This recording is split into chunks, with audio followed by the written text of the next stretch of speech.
El tema que vamos a revisar corresponde a indicadores de calidad y seguridad en la atención de enfermería. Este pertenece al proceso o estrategia INDICAS diseñado por la Dirección de Calidad de la Secretaría de Salud, en la cual participan todas las instituciones de salud a través de una plataforma. El sistema INDICAS es el Sistema Nacional de Indicadores de Calidad en Salud. INDICAS son las siglas. Es una herramienta que permite registrar y monitorear indicadores de calidad en las unidades de los servicios de salud, además de darle seguimiento y la oportunidad de establecer comparaciones entre las unidades de atención médica a lo largo de todo el país. De tal manera que en este sistema no hay nada más indicadores de enfermería, como es la parte que vamos a revisar el día de hoy. Hay indicadores para unidades de primer nivel de atención, como son los centros de salud. Hay indicadores para las unidades hospitalarias, hay indicadores para personal médico y hay indicadores para los usuarios como tal a través del trato digno, y hay otros indicadores específicos para enfermería que son los que vamos a revisar el día de hoy. Para poder ingresar a esta plataforma deberán de señalar de manera muy clara a qué unidad pertenece y qué información van a capturar, y estar registrados a través de un usuario y una contraseña para poder registrar la información. El objetivo general de este Sistema Nacional de Indicadores es llevar a cabo una serie de actividades que nos aseguren a llevar un proceso de calidad y seguridad en la atención de las unidades médicas bajo un enfoque específico para mejorar de servicios de salud en las unidades médicas a lo largo de todo el país. ¿Qué indicadores vienen ingresados en esta plataforma, los cuales las unidades médicas en el área de calidad específicamente ingresan? Son indicadores específicos para la atención de enfermería en el segundo nivel de atención. Son 6 indicadores los que están ingresados. Esto no quiere decir que no pueda monitorear yo alguno de estos indicadores en primer nivel de atención, independientemente que no los pueda ingresar en la plataforma, puesto que el objetivo principal es mejorar la calidad y la seguridad, en este caso relacionado con la atención de enfermería. Entonces vamos a revisar 6 indicadores. El primero es administración de medicamento vía oral, vigilancia y control de venocrisis instalada, trato digno por enfermería, que son estos tres primeros indicadores son indicadores de calidad que nos van a demostrar cuáles son las principales barreras de seguridad que debemos de aplicar nosotros con el paciente para poder minimizar los riesgos y otorgar un servicio con calidad. Posteriormente hablamos de 3 indicadores que son específicamente de seguridad, de calidad y seguridad. Por ende, porque estos 3 nos van a ayudar para disminuir los riesgos de los pacientes. Uno de ellos es la prevención de caídas en pacientes hospitalizados, la prevención de úlceras por presión en pacientes hospitalizados y la prevención de infección de vías urinarias en pacientes con sonda vesical instalada. En este sentido, las unidades médicas, el procedimiento establece que debo de determinar cuál es el tamaño de la muestra al cual le voy a aplicar estos indicadores, puesto que en la plataforma se registran de manera cuatrimestral, de tal manera que los 3 primeros indicadores mencionados voy a tomar como referencia los ingresos del cuatrimestre anterior, y a través de una tabla que ya viene en el instructivo voy a determinar el número de personas que voy a aplicar el indicador o las cédulas del total de mi hospital, de tal manera que no es al 100% de los pacientes, sino que debo determinar de manera clara cuál es el tamaño de la muestra que voy a aplicar en el cuatrimestre, cuántos voy a aplicar por mes, cuántos voy a aplicar por semana, para tener claro cuál es la productividad de cédulas que debo de tener diarias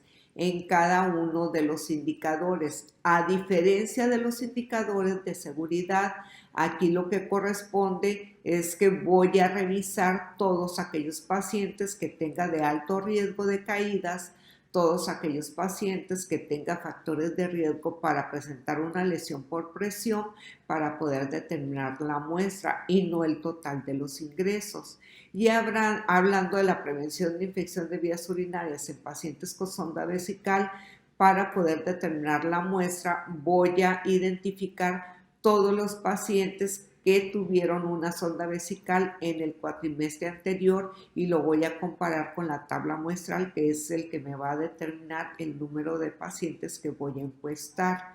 De esa manera me aseguro que no aplique al 100% de los pacientes, de tal manera que esto sea muy objetivo al momento de aplicarlo. Iniciaremos con el primer indicador, que corresponde al indicador de trato digno. Hay una cédula específica, ustedes la pueden ver en pantalla. Esta cédula es aplicada por el personal directivo de enfermería, que puede ser desde la jefa de servicio hasta la jefa de enfermeras, sin excluir a los supervisores estatales y los coordinadores estatales, inclusive nacionales, que podemos en una visita a una unidad médica aplicar esta cédula. ¿A qué se refiere cuando hablamos trato digno por enfermería? ¿Cuál es la definición operacional? La definición dice que es la percepción que tiene el paciente o el familiar del trato y la atención proporcionada por el personal de enfermería durante su estancia hospitalaria. Vamos a revisar cada uno de los criterios que marca para aclarar algunas situaciones en relación a ellos. Consta de 11 criterios o 11 preguntas que voy a preguntar al momento de la entrevista con el paciente o con el familiar. Para poder aplicarlo, debo de asegurarme que mi paciente tenga más de 24 horas hospitalizado dentro del servicio. Y la primera pregunta dice que si se presenta la enfermera con usted, o sea, si la enfermera se presentó con nombre y que va a estar a cargo del paciente durante el turno. Y esta parte es muy importante para que el paciente identifique qué personal de salud lo está atendiendo. El segundo criterio, cuando la enfermera se dirige a usted, lo hace por su nombre, puesto que tenemos que personalizar la atención y cumplir con las acciones esenciales de seguridad en el paciente, de tal manera que siempre debemos de dirigirnos al paciente por su nombre. Y esto nos ayuda a las tarjetas de identificación que tienen en la cabecera los pacientes. El tercer criterio es: la enfermera le explica sobre el cuidado o actividades que le va a realizar, puesto que antes de realizarle cualquier procedimiento al paciente, la enfermera debe de asesorar y explicar e informar a detalle las actividades que va a realizarle al paciente para que no haya ninguna duda y disipar algún temor. La enfermera se interesa porque dentro de lo posible su estancia sea agradable, y aquí hablamos de la cordialidad y del buen trato y de la manera de dirigirse por parte de la enfermera, en este caso, durante la atención o el cuidado que le proporciona al paciente. El criterio 5, la enfermera le procura ofrecer condiciones necesarias que guarden intimidad o pudor, y esto va relacionado con algunos procedimientos que realizamos con los pacientes en los cuales debemos de proteger la intimidad y el pudor de los pacientes, ya sea cerrando la puerta de la habitación o corriendo las cortinas si es una habitación donde hay varios pacientes, para poder respetar el pudor del paciente. Y aquí hablamos esté o no esté consciente el paciente. La enfermera le hace sentirse seguro al atenderle y esta seguridad va implícita en el momento en que yo le explico al paciente las actividades que le voy a realizar. Lo trata con respeto, de tal manera que deberá de hablarle, como dice una de las preguntas anteriores, por su nombre, tratarlo de manera amable y explicarle todas las actividades que le va a realizar.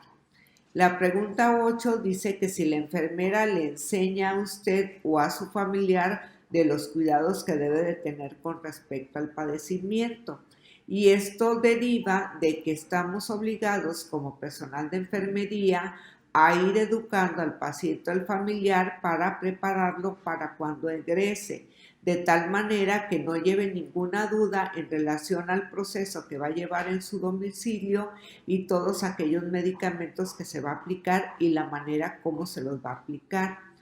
¿Hay continuidad? La pregunta número 9 dice si hay continuidad en los cuidados de enfermería en las 24 horas y esto va relacionado en que si el personal de enfermería de los diferentes turnos hace entrega total del paciente con toda la evolución y con todo el tratamiento y si hay alguna situación pendiente que cumplir en otro turno. Esto nos asegura que las 24 horas estemos cumpliendo con las indicaciones médicas y que estemos haciendo una valoración integral del paciente para poder darle el cuidado de acuerdo a las necesidades de cada paciente.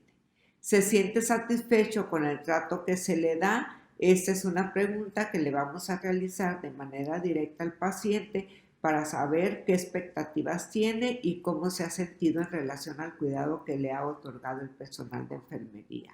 Y por último, la enfermera lo saluda de forma amable, puesto que al momento de presentarnos debemos de saludar al paciente y despedirnos al momento de retirarnos. Estos son los 11 criterios que se evalúan a un paciente que tiene más de 24 horas hospitalizados para poder definir si estamos dando un trato digno al personal de enfermería y debemos de cumplir el 95% de los criterios para decir que hay un trato digno adecuado. El segundo indicador es la vigilancia y control de venoclisis instalada, puesto que el hecho de manejar una terapia de infusión adecuada no disminuye el riesgo de una infección asociada a la atención a la salud en los pacientes. Y esta es una actividad que realizamos por arriba del 90% de los pacientes que ingresan a una unidad hospitalaria.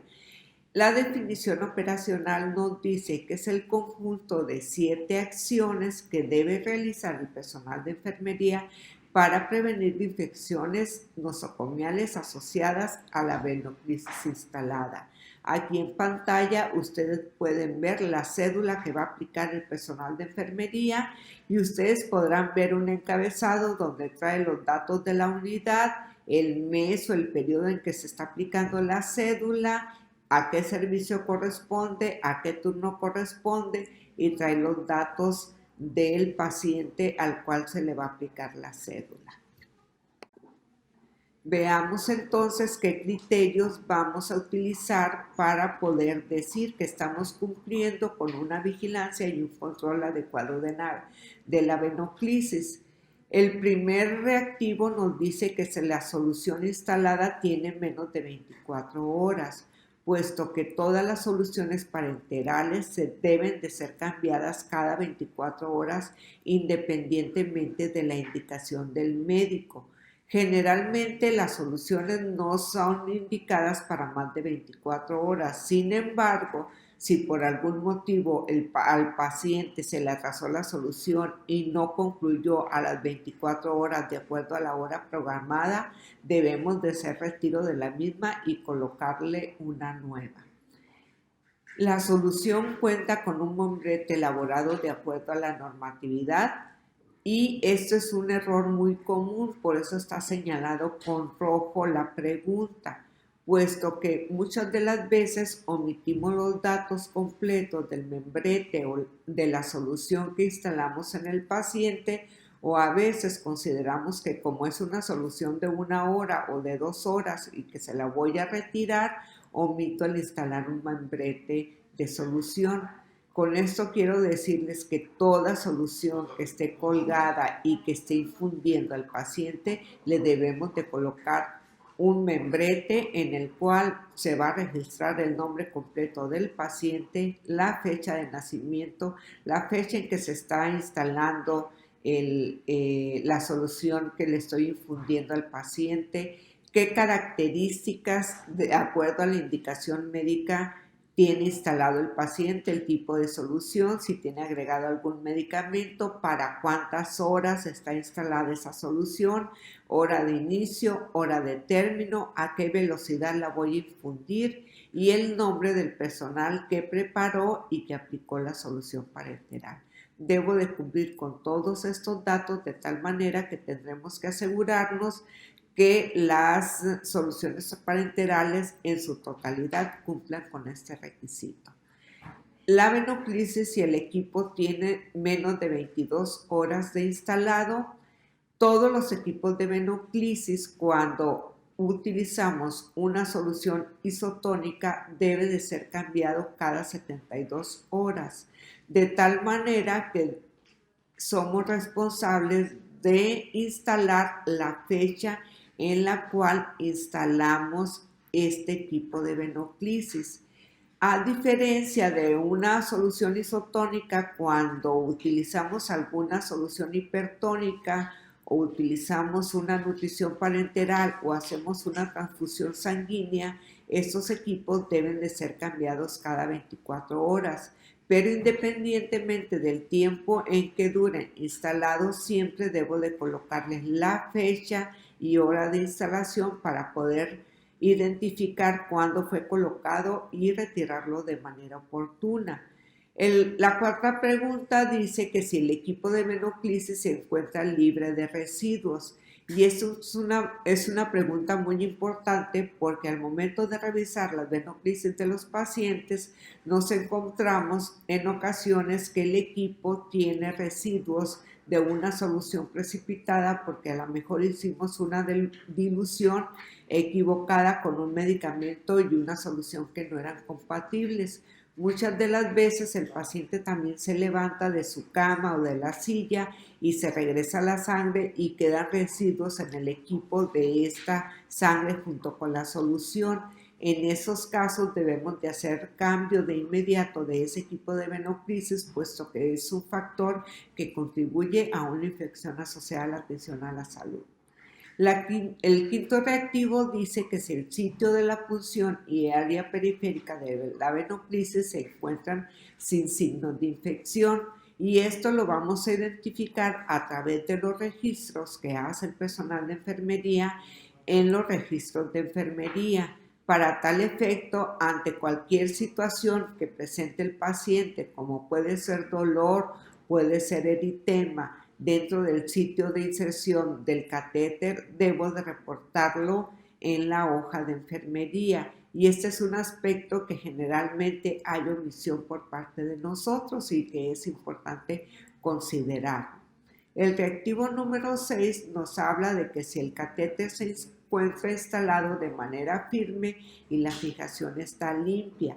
Si se fijan, también está marcado con letras rojas, puesto que es un factor que frecuentemente encontramos instalado de manera inadecuada con los pacientes. A veces se hace como mucha costumbre de tener vendado al paciente en el sitio donde tiene instalado el punto de inserción del catéter periférico, de tal manera que no nos damos cuenta de que está sucio o que con el sudor del paciente o que se desprendió del equipo de Venoclisis y que filtró algún tipo de solución y que se encuentra húmedo. De tal manera que en ese sentido nosotros deberemos de asegurarnos que este catéter siempre esté fijado a través de un apósito transparente para tener visibilidad del sitio de inserción, verificar que realmente esté limpio y evitar el acúmulo de varias capas de microporo de tela adhesiva, puesto que recordemos que estamos en un sitio de inserción que va al torrente sanguíneo y que puede ser un factor que me puede desencadenar una infección.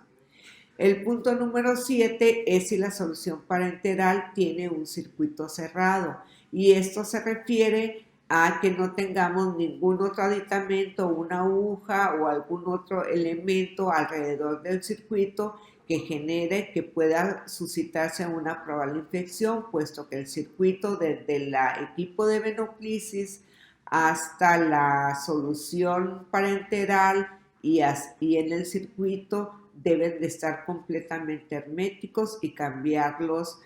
la solución junto con el equipo de tal manera que se genera un circuito cerrado y hacer manipulación lo menos posible bajo un sentido de estrictamente necesario. Cumpliendo cada uno de estos criterios, que son 7, en un paciente que tiene un catéter periférico con una venoclisis instalada, vamos a disminuir el riesgo de una infección asociada a la atención a la salud. ¿Qué porcentaje debemos de cumplir de estos criterios? Debemos de cumplir el 100% para decir que tenemos una vigilancia y un control estrictamente adecuado en relación a este indicador. De tal manera que para estar en semáforo verde o tener un indicador de manera adecuada debo de cumplir el 100%. Revisaremos el indicador de administración de medicamento vía oral, cuya definición operacional nos dice que es el procedimiento que realiza el personal de enfermería para proporcionar al paciente por vía oral elementos terapéuticos prescritos por el médico en los servicios de especialidades médicas o quirúrgicas. Esta es la cédula que se aplica para este indicador y vamos a revisar cuáles son cada uno de estos criterios para dar cumplimiento. Son 7 criterios los que debemos de cumplir. Hay 2, como ustedes podrán ver, que están en rojo, que son los que se han encontrado de manera más crítica al momento de la revisión. El primero dice que si verifica que los datos del registro del medicamento y el nombre del paciente correspondan con la orden médica, de tal manera que para poder cumplir con los correctos en la administración de medicamentos, debo de verificar que si la indicación médica, el nombre del paciente y el tipo de medicamento antes de otorgárselo al paciente. El criterio 2 habla de que si verificamos el nombre y la presentación del medicamento, y esto también va relacionado con la indicación médica, que ésta sea clara de tal manera que no haya duda que es el medicamento indicado y que la vía y la presentación del mismo corresponden para poder aplicársela al paciente, de tal manera que seguimos aquí con la aplicación de los correctos en la administración del medicamento. Verifica la caducidad de los medicamentos. Este es un motivo en el cual nos invita a no sacar a los medicamentos de su envase original, y esto lo comento porque en las visitas a las unidades médicas y luego encontramos que hay pastillas o algún tipo de medicamento vía oral que está cortado para poder facilitar su uso y para poder facilitar su distribución. Sin embargo, esto no nos permite identificar la fecha de caducidad del medicamento y es una regla de oro en la administración del medicamento. El reactivo 4 nos dice que si verificamos la dosis y hora de administración del medicamento, puesto que en las indicaciones médicas nuestro compañero del médico indica de manera muy clara cada cuánto le voy a aplicar el medicamento y debo de tener clara si la dosis que me está indicando corresponde a las dosis que tengo instaladas dentro de mi farmacia o dentro de las claves de la unidad médica, y la hora de administración, ya sea que sea estandarizada dentro de la unidad médica o que cumpla yo estrictamente con los horarios oficiales establecidos por política dentro de la unidad médica o acorde como lo hayamos establecido dentro de la misma, de tal manera que lo debemos de registrar en la hoja de registro clínico de enfermería y cumplir con el espacio entre la administración de un medicamento y otro. El quinto reactivo nos habla de que si el paciente le hablamos por su nombre y le explicamos el procedimiento que se va a realizar, puesto que antes de administrar un medicamento o de otorgarle el medicamento al paciente, debemos de informarle qué es lo que le vamos a otorgar y qué tipo de medicamento es para que él se sienta seguro en relación a las acciones que estamos realizando con él. El 6 se relaciona a que si no cercioramos que el paciente ingiera el medicamento. Es muy común en las unidades médicas que, sobre todo en los horarios de turno nocturno o en horarios muy tempranos, 6 de la mañana, 5 de la mañana, que nuestros pacientes estén dormidos, dejemos en el buró o en la mesa puente el conito o el recipiente con el medicamento, y muchas de las veces no nos cercioramos o no verificamos que el paciente haya ingerido el medicamento. Es importante que nosotros como personal de enfermería estemos presentes al momento en que el paciente está ingiriendo el medicamento, porque eso nos asegura que estamos haciendo una administración correcta para poder registrarlo en la hoja de enfermería, de tal manera que muchas de las veces nos tendremos que ver obligados a despertar al paciente para que tome el medicamento en su horario.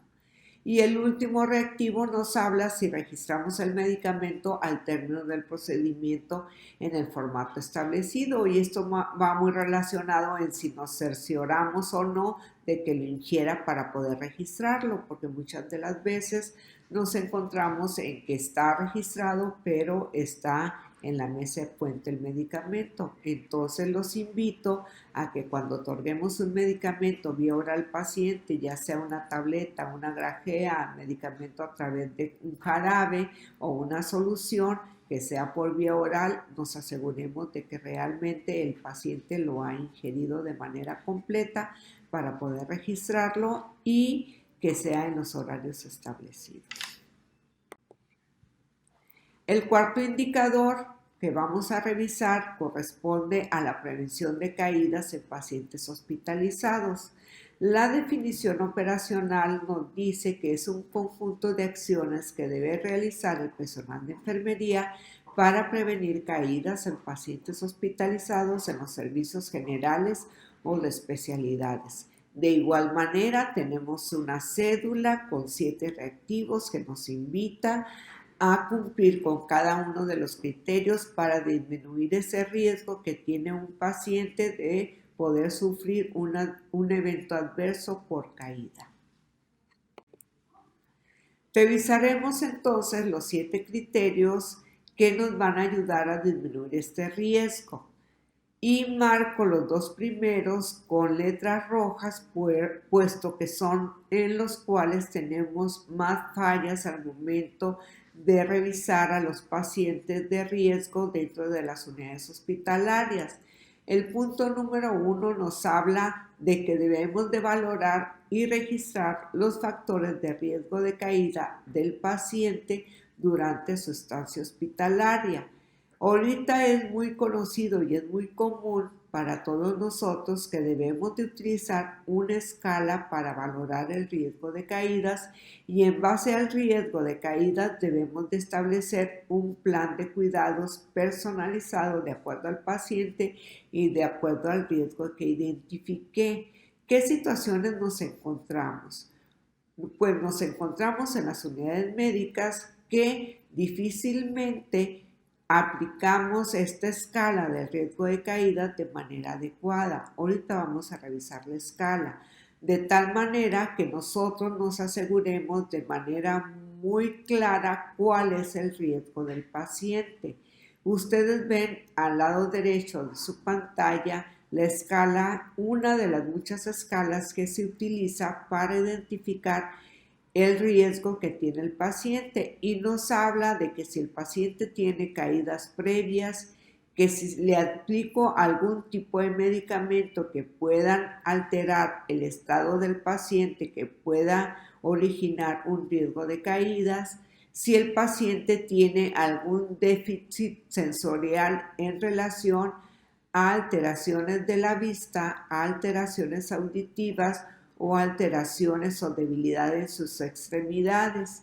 También nos habla del estado mental del paciente, si el paciente está consciente o no está consciente y si nuestro paciente deambula. De tal manera que al nosotros aplicar esta escala, vamos haciendo una sumatoria y el puntaje nos va dando si el paciente es de alto, mediano o bajo riesgo. Y en relación a este riesgo voy a aplicar las intervenciones basadas en los criterios que dice la escala, porque luego a veces sí sale de alto riesgo, pero no sabemos por qué salió de alto riesgo. De tal manera que debemos de tener muy clara qué criterio de la escala es el que salió alterado para poder hacer una intervención independiente basado en estos factores de riesgo, de tal manera que nuestro plan de cuidados vaya enfocado a las necesidades reales del paciente y el estado actual del paciente.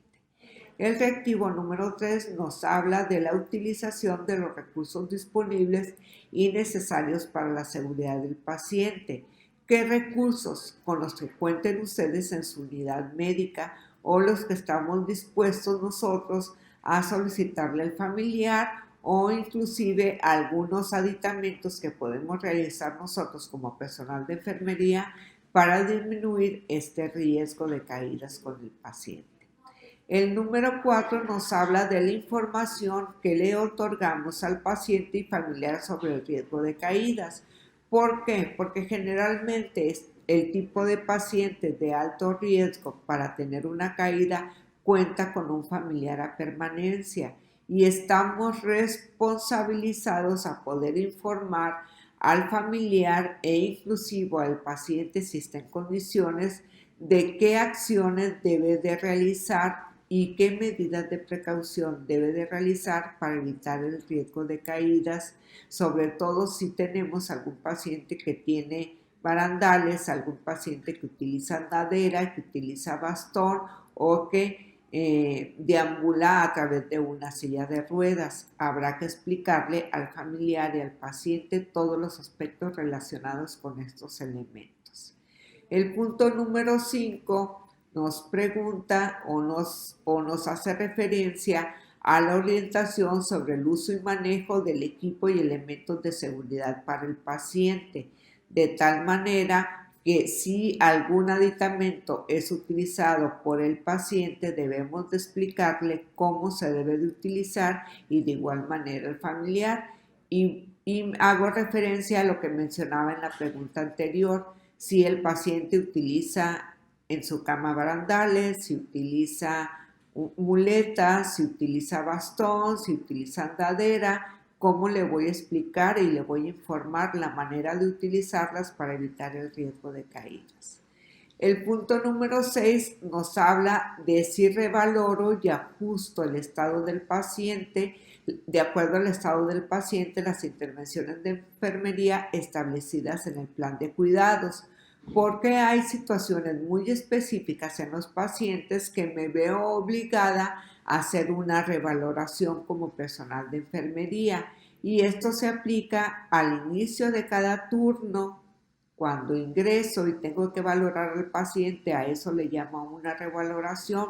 pero también si el paciente me es ingresado de otro servicio, si cambia la condición de salud del paciente, si le aplico algún medicamento de riesgo que pueda llevarme la idea a mí de decir que tiene mayor riesgo, entonces deberé de hacer una revaloración a través de la escala y registrarla en la hoja de enfermería. Y el punto número 7, que es un punto que también frecuentemente se nos olvida registrarlo, es registrar en la hoja de enfermería si el paciente presentó o no presentó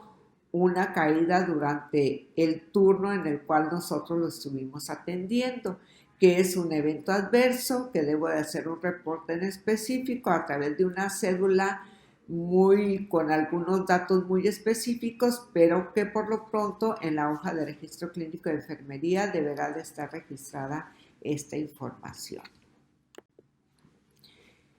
El indicador número 5 que les voy a presentar es la prevención de úlceras por presión en pacientes hospitalizados. La definición operacional es el conjunto de acciones que debe de realizar el personal de enfermería para prevenir úlceras por presión en pacientes hospitalizados en los servicios generales o de especialidades. Esta es una situación que nosotros vivimos muy de cerca con la pandemia de COVID, puesto que tuvimos un alto porcentaje de pacientes hospitalizados que no se movilizaban y que los mantenía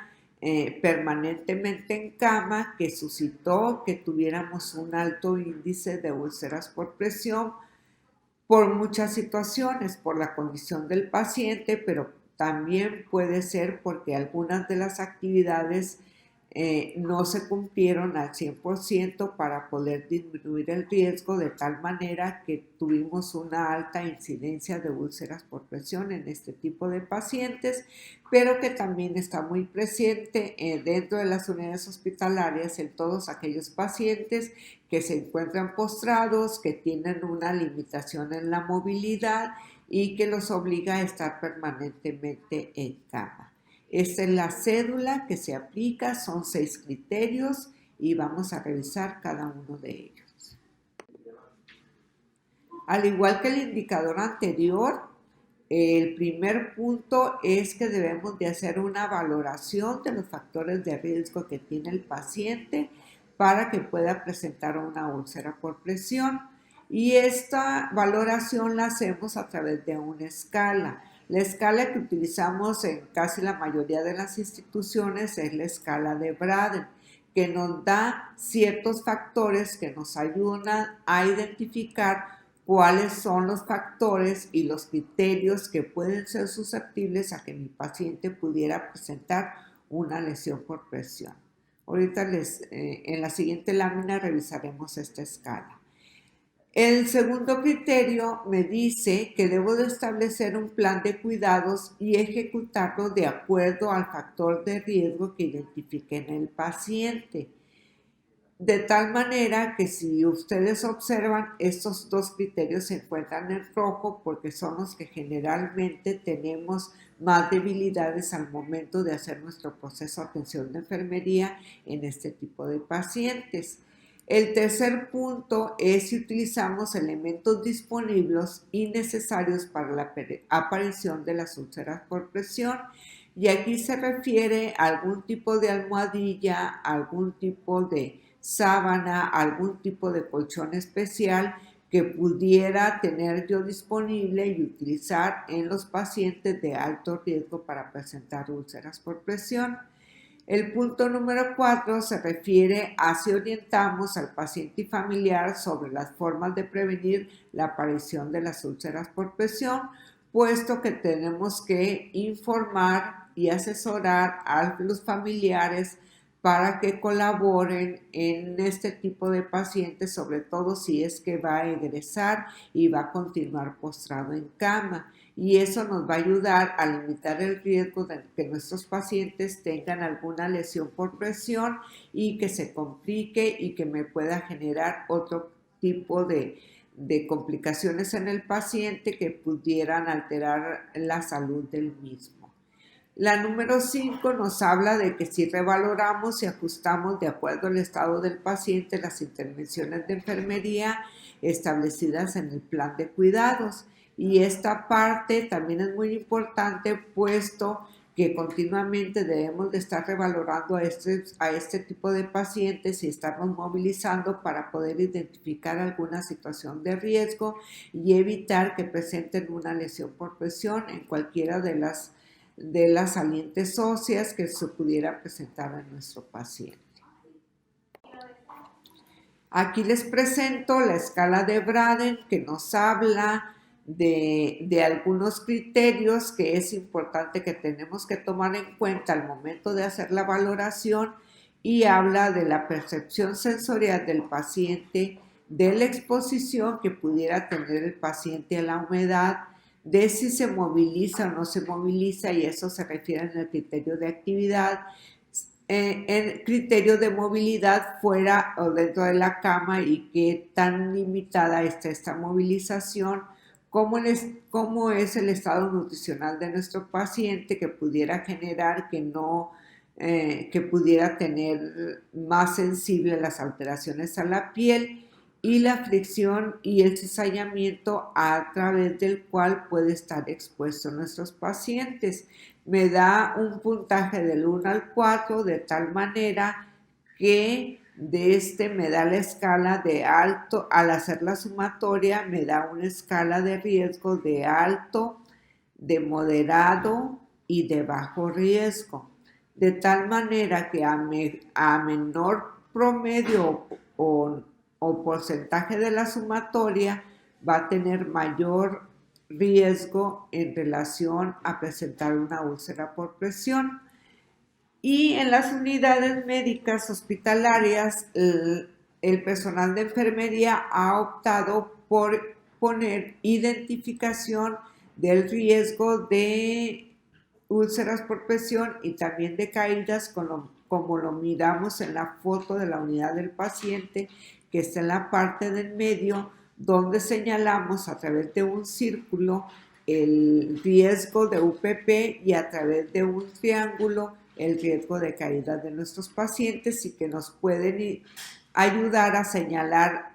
de manera visual el riesgo que tienen nuestros pacientes. También les presento el reloj de rotación que podemos utilizar con los pacientes de alto riesgo para darnos una orientación de cómo podemos hacer la movilización de tal manera que evitemos las lesiones por presión en cualquiera de las salientes óseas e independientemente del diagnóstico del paciente y siempre y cuando respetemos cada uno de los puntos y de las posiciones que nos está marcando este reloj para limitar el daño. Por último, vamos a revisar el indicador de prevención de infección de vías urinarias en pacientes con sonda vesical instalada. La definición operacional nos dice que es un conjunto de acciones que debe realizar el personal de enfermería para prevenir infecciones de vías urinarias en pacientes que tienen instalada una sonda vesical en los servicios generales o de especialidades. Para esto también contamos con una cédula que nos ayuda a verificar cada uno de los criterios y que es importante que lo apliquemos de manera objetiva. Procedemos a revisar cada uno de los criterios que nos marca este indicador. Revisaremos los criterios que establece el indicador de prevención de infección de vías urinarias en pacientes con sonda vesical instalada. El criterio número 1 nos habla de que si la bolsa colectora se mantiene por debajo del nivel de la vejiga. Es importante siempre mantener la bolsa por debajo del nivel de la vejiga para evitar que la orina se regrese al tubo de drenaje y por ende tenga contacto con la sonda como tal para evitar una infección asociada a la atención a la salud. El punto número 2 nos habla de que si la sonda vesical está fija de acuerdo al sexo del paciente, y aquí es una situación que frecuentemente nos encontramos con que la sonda no está fijada de acuerdo al sexo del paciente, se encuentra un poco tirante de tal manera que lastimamos al paciente, no se encuentra fija de manera firme, de tal manera que constituye un riesgo para el paciente puesto que se está movilizando de manera frecuente y le podemos causar un daño. El punto número 3 es si la sonda se encuentra con el membrete de identificación. Recordemos que debemos de instalar la fecha y hora de instalación y el nombre de la persona que instaló la sonda vesical, cuántas veces sea reinstalada esta sonda. La número 4 nos dice que el sistema de drenaje se mantiene desconectado de tal manera que por ningún motivo deberemos de hacer una desconexión de la sonda vesical en relación al tubo de drenaje, puesto que es un factor que puede desencadenar una infección asociada a la atención a la salud, de tal manera que para poder tomar una muestra de orina debemos de utilizar la técnica adecuada para poder evitar la desconexión del equipo. La número 5 nos habla que si se registran los datos referentes al funcionamiento de la sonda y del tubo de drenaje, de tal manera que como personal de enfermería deberemos de registrar si no tenemos ninguna situación en relación a cómo está funcionando la sonda, si el tubo de drenaje está siendo útil para que esté drenando la orina de manera adecuada, y esto nos invita a revisar todo el circuito de la sonda con el tubo de drenaje y la bolsa para evitar que haya alguna torcedura, alguna dobladura que esté impidiendo que fluya la orina de manera adecuada. La número 6 nos habla del registro de los días de instalación de sonda y que si corroboramos la prescripción médica. Aquí en primer término, el que un paciente tenga instalada la sonda debe de estar registrada dentro de las indicaciones médicas. El segundo punto importante es que debemos de tener un control de los días dispositivo, en este caso de sonda vesical,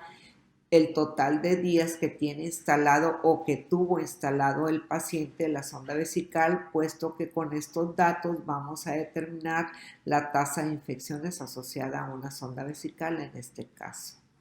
El punto número 7 nos habla del reporte, ausencia o presencia de signos y síntomas que evidencian infección de vías urinarias. Está marcada en letras rojas, puesto que es un registro que generalmente omitimos como personal de enfermería, que puede ser porque olvidamos registrarlo en la hoja de enfermería o porque no identificamos los signos y síntomas de infección en un paciente que tiene sonda vesical. Recordando estos signos y síntomas, alguna alteración en el color de la orina, si está demasiado concentrada, si está turbia, si está sanguinolenta, si el paciente empieza a presentar fiebre, si tiene dolor suprapúbico, pueden ser signos o síntomas de infección. Sea o no sea una infección asociada a sonda vesical, habrá que reportarlo para que se haga una investigación completa, así es un factor que esté desencadenando una infección al paciente. El punto número 8 nos habla de que si realizamos y registramos las medidas higiénicas del paciente, y ese, aunque no está marcado en rojo, es otro punto que generalmente omitimos. Todos los pacientes que tienen una sonda vesical debemos de realizar aseo de genitales con la técnica correcta desde la parte del pubis hasta el sitio de donde está insertada la sonda vesical. Con agua y con jabón, simplemente con agua y jabón, debemos de hacer la limpieza todos los días y cuantas veces sean necesarias. Si eso es un paciente postrado que no tiene control de esfínteres, debemos de hacer el aseo, puesto que generalmente esta es una acción que omitimos o lo hacemos de manera inadecuada. Y es uno de los factores más importantes para disminuir los riesgos de una infección. El punto número 9 nos habla de las medidas y la orientación que le estamos proporcionando al paciente o familiar relacionada con la sonda vesical que tiene instalado el paciente, puesto que si tenemos un cuidador a un lado de un paciente que tiene sonda vesical, al momento de movilizarlo debemos de informarle de las medidas de precaución que debe de tener para poder evitar las infecciones, para poder evitar que haya una tracción de la sonda que lastime al paciente y evitar cualquier riesgo en relación a la sonda vesical. La evaluación de todos estos indicadores como tal nos va a dar una pauta de nosotros conocer qué tanto porcentaje estamos dando al cumplimiento de la calidad de seguridad en la atención que está otorgando el personal de enfermería. Es importante que conozcamos nosotros como personal de enfermería cuáles son las acciones que tengo que cumplir con cada uno de los pacientes en estos 6 indicadores, pero también es importante cuáles son los criterios que están utilizando el personal directivo de enfermería al momento de evaluarlos. Por lo tanto, es importante que ustedes conozcan cada uno de los criterios de estas cédulas y que conozcan que estas cédulas existen, que se suben a una plataforma, que me dan un porcentaje de cumplimiento y que mi estándar es cumplir con el 100% de los criterios que me marcan los indicadores. Esta información es sacada de los documentos que están establecidos en la página de la Comisión Permanente de Enfermería. Hay 2 lineamientos, uno donde están los 3 primeros indicadores que son de calidad y los 3 nuevos indicadores que es el de caídas, UPP y sonda vesical, que son para evitar las infecciones asociadas a la atención a la salud y para mejorar la seguridad en los pacientes. Espero que esta información les sea de utilidad y que aprendamos a cumplir con cada una de las acciones que debemos de realizar con los pacientes para poder estar al 100% de cumplimiento.